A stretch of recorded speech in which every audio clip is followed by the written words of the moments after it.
Hey guys, welcome back to the Catch Me Off-Road YouTube channel. Yes, it's been a minute since I posted anything, mainly for one reason, and that is because the front of the truck has not yet been repaired. This is Pi Day, March 14th, 3/14, and I still, as you can see, have a smashed up, jacked up front end. The reason for that is parts shortages, parts delays, etc. You all know the drill. So I'm waiting on the dealership to finish ordering parts so I can go ahead and get everything worked on. But I figured in the meantime, I was reading through some comments on older videos, and I found some suggestions for things that people were interested in, things that people wanted to learn about on the TRX. So one of them is the different drive modes and what they do and how the four-wheel drive system works on this truck. So I figured now would be a good time to go walk through that and give you guys some information. So hope that's of interest to you guys. We are inside the truck right now. It's running. I guess I'll give you a brief overview of the four-wheel drive system on this truck for those who don't really know. So most of you probably know that the TRX is a full-time four-wheel drive system. It has a BorgWarner 4813 transfer case is what it's called, and that's a full-time active transfer case, meaning that you cannot switch it into two-wheel drive mode only. I'm pretty sure everyone already knows that about the TRX. You know, everyone always posts that you can't do burnouts in it, etc. In stock configuration without adding something like the Taser DT, which, trust me, I speak from experience, it will trash your transfer case. You do not want to be running the Taser in two-wheel drive mode. Just don't do it. The transfer case is not set up for it. We'll get into that a little bit more here in a second, but it's called a 4813. It's a modified 4813, so it's beefed up from the standard 4813, which is one of BorgWarner's, I think they call it EMOD, electronic something on demand. I can't remember what it stands for, but it's one of their new high-tech, electromagnetic on demand is what it stands for. And they've beefed this one up. They've added improved internals, such as let me try to remember. So there's extra clutch plates in it from the standard 4813. It has heavier duty clutch, the bearing, and it has different planetary gears inside, or different planetary gear. And then the one thing I do remember is the chain on it is 20% wider than the factory, or the standard 4813. So it has a wider chain as well. The way these transfer cases work is it sends power to the rear wheels first, and then there's a clutch pack that can apply torque to the front wheels up to a 50-50 split front to rear. So it's, base and rear wheel drive mode, and then it can add torque to the front. Now on the TRX, all the different drive modes, we'll get into them in a second, but the highest ratio front to rear is 25 front and 75% rear, I believe, is the highest, and we'll talk about that here in a second. So you can never really go into 100% rear without doing some overrides that will void your warranty or whatever, like the Taser DT. So with this BorgWarner transfer case, we get 4 different modes. We have four-wheel drive auto, we have four-wheel drive high, which is locked into four-wheel drive high, and that's a 50-50 split. We have four-wheel drive low, and that's also locked in four-wheel drive low with a 50-50 split. And we have neutral mode. Neutral is great for flat towing. If you are considering towing this vehicle, a TRX, behind like a motorhome or something, you can do that very easily by putting it in neutral. So that's kind of cool. In low mode, four-wheel drive low, you actually get a 2.64 to 1 crawl ratio, which is really cool. And I think that's the same as what the Gen 2 and Gen 3 Raptors have as well. I'm not sure about the Gen 1, I can't remember. I think they have the same transfer case, to be honest, from Gen 1 all the way up to Gen 3, at least the ratios. So it's equivalent to the Raptor, so this thing's a serious rock crawler as well. It's not just for high-speed desert running. Now let's get into the drive modes, which is what I'm sure most people are interested in. So we click the TRX button over here to go into the drive modes. If you have one of these, you're pretty familiar with this page, I'm sure. So you have on the left side, the reason they split them up left and right is on the left side, these are on-road drive modes, and on the right, they're off-road drive modes, with the exception of the custom one up at the top. So for on-road, we have auto, which is what is the default setting. And then we have these other modes over here we'll get into in a second, but I want to show you what changes with each of them. So you have 5 different settings There's the transmission setting, which is, you know, the shifting, not only shift point like RPM wise, but speed of shifting as well. You have paddle shifters on and off. You have stability control or traction control. I think there's 3 levels of that. You have 3 levels of suspension, and that's for the active Bilstein dampers. And then steering as well, since this is a power steering, electronic power steering, you can modify the feedback from that. So all of the on-road drive modes here on the left, what they do is they use an active slip control on the transfer case, meaning they're constantly changing the clutch position to send power to front and rear in order to prevent binding, because you're on road but you have 4-wheel drive, so you want to prevent binding, but you also want to prevent excessive slip where you're burning up your clutches or wearing them out. And that's that second part, the burning up the clutches, is what happens when you lock it in 2-wheel drive mode where the clutches aren't made for it, and so there's a tiny bit of slipping the whole time, and you really don't want that to happen on your truck. Alright guys, sorry it's got a little darker. I'm sure you can tell. I had some guy walk up and compliment my truck. Really nice guy. He has a little AMG Mercedes, so I had to talk to him for about 15 minutes. But I'm just parked here in a parking lot at a restaurant, so I have people walking up to me. Anyway, so where were we? I think we were talking about the different modes. So let's start with sport mode on the left hand side over here. So sport mode, what it does is it's going to have transmission is in sport, which means it's going to have quicker shift times, and you'll feel it when you put into sport mode. It just bangs through the gears. It's kind of aggressive, and that's what I always liked about the Raptor as well. When you put in sport mode, it really tightened up the shift points, and they were uncomfortable if you're just daily driving it. You know, it would like kick you in the butt, it felt like, but that's really good for performance, obviously. And this one does a little bit of spark retard when you're doing shifts.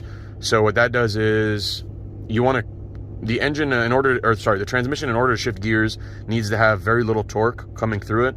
So your engine is at, you know, close to red line when you're shifting in sport mode, if you have the pedal to the floor, and you're making a ton of power. You're making, you know, 700 horsepower or so. You need to cut all that torque down to a manageable number for the transmission to shift into the next gear, but do it very quickly. So the way manufacturers do this is there's a fast path torque and there's slow path.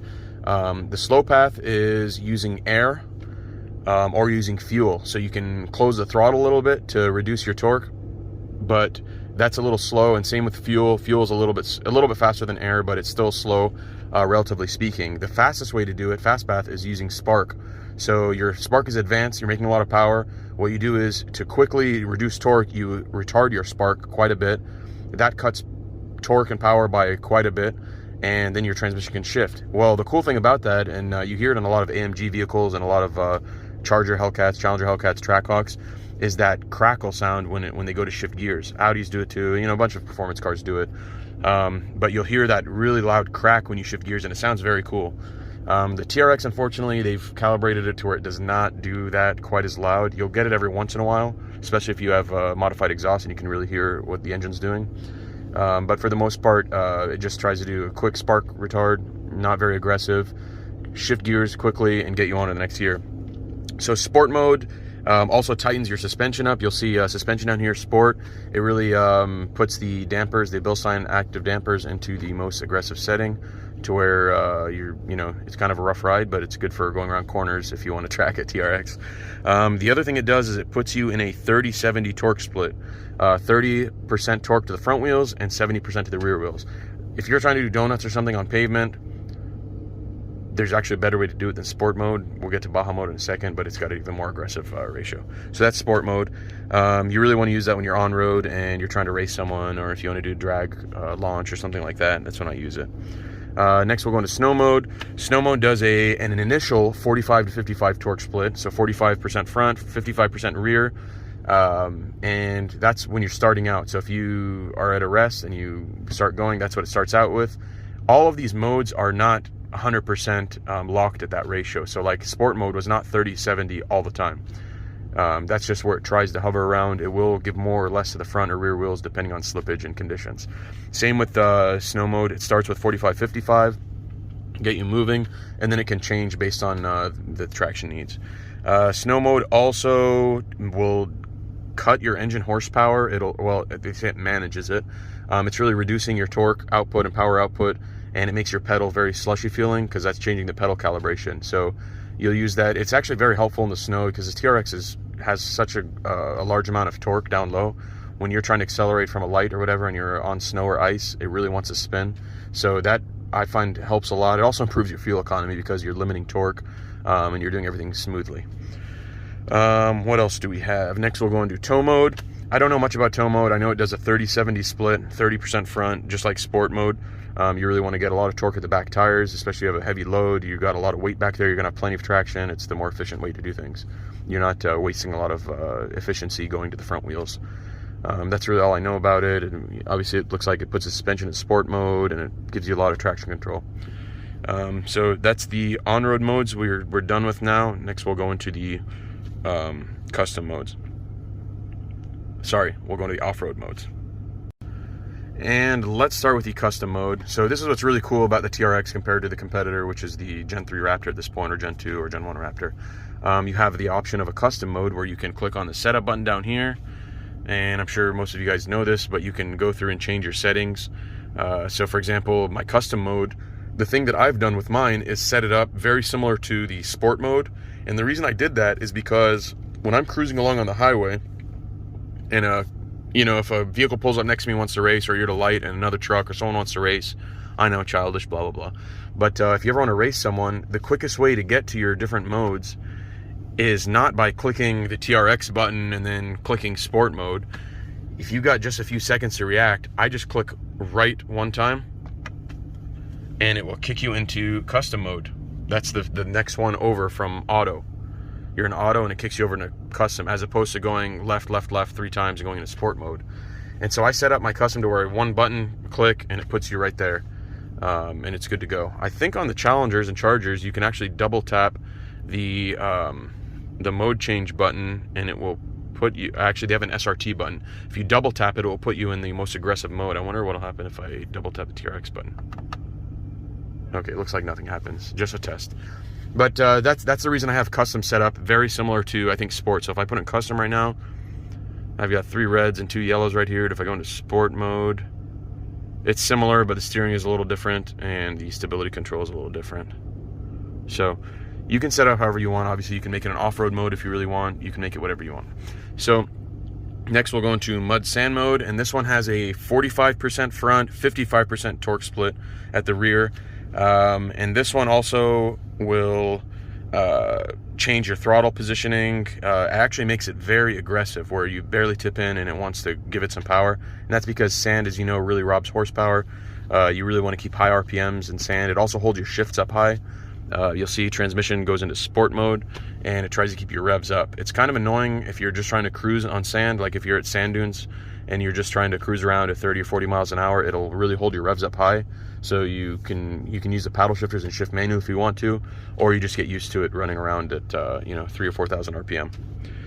And sand mode I like because it does limit your stability control a lot.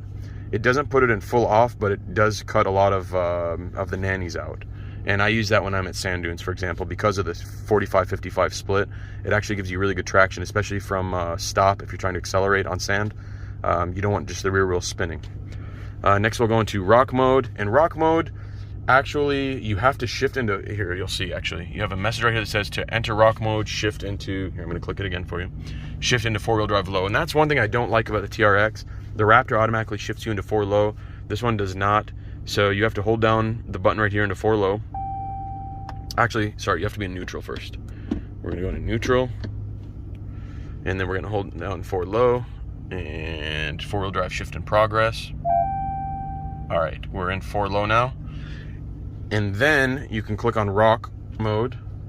And you'll see over here it went into rock mode. And then what I like to do is lock the axle as well, especially if you're doing some hardcore rock crawling. Of course, that's depending on your preference. If you don't feel like you need it, don't put it in 4-wheel drive low. Or don't put it in the axle lock. The other nice thing about rock mode is that you can use the, right here, this guy, which I think is called select speed or something like that. And that's where you, it's like off-road cruise control. You can click on that and you pick a vehicle speed, and it will lock it there and just keep going. It's like Ford calls it trail control, I think. And it's kind of nice if you're new into off-roading. If you're pretty experienced, you probably won't use it. But that's the only mode you can use it in, I believe, is in that mode, the rock mode. All right, let's go back into, sorry about the flash, I had to turn it off. Let's go back, we're still in neutral, we're gonna go back into 4-wheel drive auto. That was weird, it revved up my engine to shift. That was kind of cool. I've never seen that happen before. We're gonna turn off axle lock, and we're back in auto mode now. We're gonna put it back in park so we don't roll away while I'm filming. So the last mode is Baja Mode, my favorite mode, probably everyone's favorite mode. And Baja Mode does a 25 front, 75 rear split, which is the most aggressive rear-wheel drive biased torque split. This is the mode you want to do burnouts in, and I usually lock my axle when I'm doing burnouts on the road or on loose surfaces, not on the road. It's really hard to do it on the road unless it's wet. But Baja Mode is the fun one. It puts you in the loosest shock or suspension settings, which is called Baja Mode. It puts your stability control also in the least, what's the word I'm looking for? The mode that will least disturb you. It will, you know, turn off most of the nannies. It will still not completely turn off everything, but that's the most fun mode to be in. Transmission in Baja Mode, it will also hold your revs up really high, very aggressive shifts, etc. So speaking about traction control, let me show you how you turn off traction control completely. All right, let's say you're in Baja Mode and you already have stability control set to Baja, and that will give you the little light over here saying that stability control or traction control is turned off. You can see the little light right there. Now, the light is also lit up right here. And I know some of you have a different spec of truck where you have only 4 auxiliary switches and you have some trailer brake stuff down here. I ordered mine without that because I really don't have a use for it. So I'd rather have the 6 auxiliary switches. Anyway, so your traction control already looks like it's off. So you're like, oh great, it's never gonna cut power. But it actually will. It still has some small amount of traction control or stability control on. So what you do is, just like on the Raptors, you hold down the button, and I'm going to show you this screen right here. I'm still holding it down, and you'll get this message saying auto emergency braking unavailable, ESC off. ESC off, electronic stability control off is what you want to see. Now we have everything completely off, and it'll let you get a little wild. You can actually do that in any mode. You don't have to be in Baja Mode to do that. So for example, let me put it back in auto mode. And it turned back on my traction control and stability control just like I would be driving around on a road. So you see the light went off right here. What you do is you just hold it down again. And the first thing that comes up is traction control off. And I'm still holding the button down, and there it goes. That's the full off. So you always want to do that before you act a fool. That's how you turn off traction control. Let's turn it back on now so I don't forget it. I think that kind of sums it up. The video is kind of long. I'm not sure if people like this style of video where I'm just sitting around talking as opposed to driving, but unfortunately I don't have time right now to go out to an off-road place and show you all the different modes. But I kind of try to walk you through when to use each mode and how they work and what each mode does. So hope that was of value to you, and thank you for your suggestion to the commenter who posted that as a suggestion. And please let me know in the comments if you'd like to see anything else or what else you want to know about on the TRX. I'll do my best to inform you. I'm not an expert, but I do some research, and I know some of the stuff that goes on behind the scenes on this truck. So, hey guys, sorry, before we go, one more thing. We do have an event with Midwest Off-Road Expeditions coming up on May the 20th to the 22nd. It's going to be like a Saturday, Sunday event. It's actually our rescheduled Wendigo Watch event, which was supposed to take place in January, but we had to postpone it due to really bad conditions on the trails. We just felt it wasn't safe, as you saw in one of my previous videos. Anyway, we have the event coming up May 20th to 22nd of 2022. If you're interested in joining, go to our website, catchmeoffroad.com, and you can add the event, add registration to your cart and check out that way. We have some videos showing our past events and the pre-run and things like that on our website, on our YouTube channel, sorry. So scroll back in our history and you'll find those videos just to get an idea of what we do. We usually have 30 to 40 trucks out there, Raptors, TRXs, some stock trucks as well. You know, I've taken out the stock F-150 right here a few times and it does fine. It'll keep up all right. It's not as comfortable as an off-road truck, but it'll do the job. We have a few requirements. You can check them out on our requirements page on our website, but we'd love to have any of you off-road fans out to join us. We have a bunch of TRXs signed up already for the event, a lot of Raptors. We probably have 30 to 35 trucks already signed up. We opened it up for about 8 to 10 more trucks just to make the event even funner. We're gonna have a raffle, which all proceeds go to charity. and some cool prizes are going to be at the raffle. So if you're interested, please check it out, and we'd love to meet you guys in person. Come meet the MOE crew. So thanks, guys. Catch you on the next one.